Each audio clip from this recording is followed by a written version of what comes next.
নমস্কার, জ্যোতিষ চর্চা ইউটিউব চ্যানেলে জানাই স্বাগত। আজ বলবো কন্যা রাশি ডিসেম্বর মাস কেমন যাবে। কন্যা রাশির স্বাস্থ্য নিয়ে প্রথমে আলোচনা করি। স্বাস্থ্য অধিপতি গ্রহ বুধ, সে বসে আছে মঙ্গলের ঘরে বৃশ্চিক রাশিতে।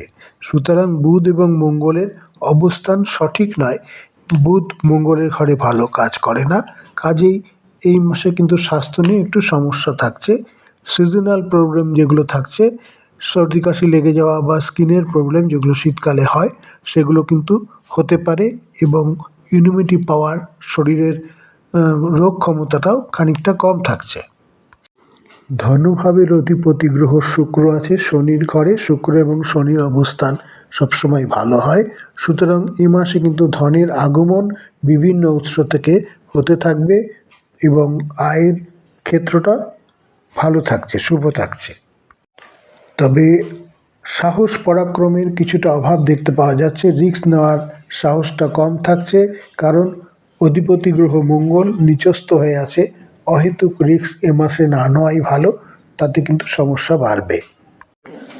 চতুর্থ ঘর অর্থাৎ সুখভাব তথা প্রাথমিক পড়াশোনা এবং মাতৃস্থান, পিতৃ সম্পত্তি, সেই স্থানের অধিপতি গ্রহ বৃহস্পতি আছে শুক্রের ঘরে। শুক্রের ঘর এবং বৃহস্পতি একে অপরের শত্রু হওয়ায় সেই ক্ষেত্রে কিন্তু কিছু সমস্যা থাকছে।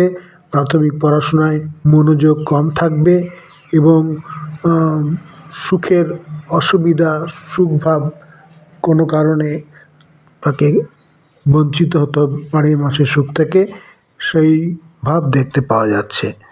তবে উচ্চশিক্ষার ক্ষেত্রে কিন্তু খুব ভালো দেখতে পাওয়া যাচ্ছে। শুক্র আছে শনির ঘরে। শুক্র এবং শনির কম্বিনেশনের জন্য কর্ম এবং ক্রিয়েটিভিটি বজায় থাকবে। বিনোদন ক্ষেত্রে যারা আছেন তাদের কাজের সুযোগ থাকবে, নাম সুনাম যশ বৃদ্ধি পাবে এই পুরো মাসটাতেই। সেই সঙ্গে কাজের সুযোগ আসতে পারে বিভিন্ন ক্ষেত্রে এবং প্রেম ভাগ্য এখান থেকে দেখানো হয়। প্রেমে কিন্তু রোমান্টিকতা বজায় থাকবে, দুজনের মধ্যে আন্ডারস্ট্যান্ডিং ভালো থাকবে। শত্রুরা পরাজিত হবে, ঋণ মুক্ত হবে এবং শরীরের রোগ ক্ষমতা তথা পুরনো রোগ থেকে মুক্তি পাওয়া যাবে। সপ্তম ঘরে রাহু থাকায় দাম্পত্য জীবনে কলহ, আন্ডারস্ট্যান্ডিংয়ের অভাব কিন্তু দেখতে পাওয়া যাচ্ছে। রাহু এখানে বিগত বেশ কিছুদিন ধরেই আছে। কন্যা রাশির জাতক জাতিকার দাম্পত্য জীবনের সমস্যা কিন্তু এ মাসেও থাকছে।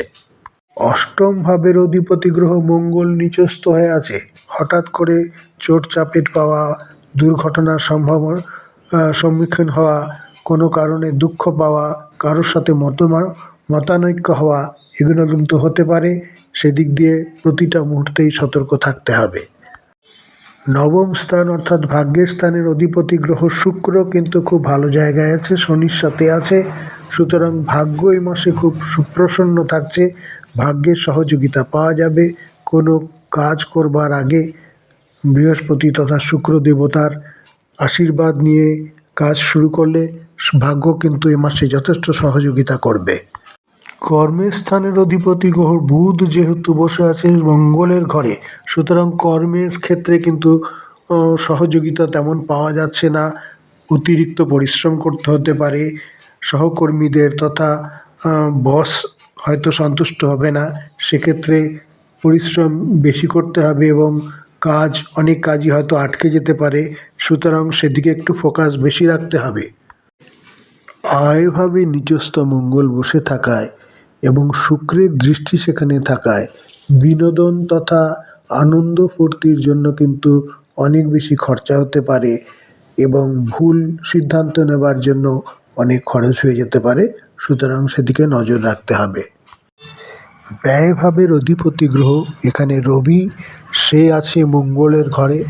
রবি মঙ্গল মিত্র গ্রহ, সুতরাং ব্যয়ভাব কিন্তু অনেকটাই কন্ট্রোল থাকবে এবং অবাঞ্ছিত ব্যয় থেকে আপনি নিজেকে সংযত রাখতে চেষ্টা করলে আপনার ব্যয়ভাব অনেকটাই কম থাকবে। এই ছিল কন্যা রাশির ডিসেম্বর মাসের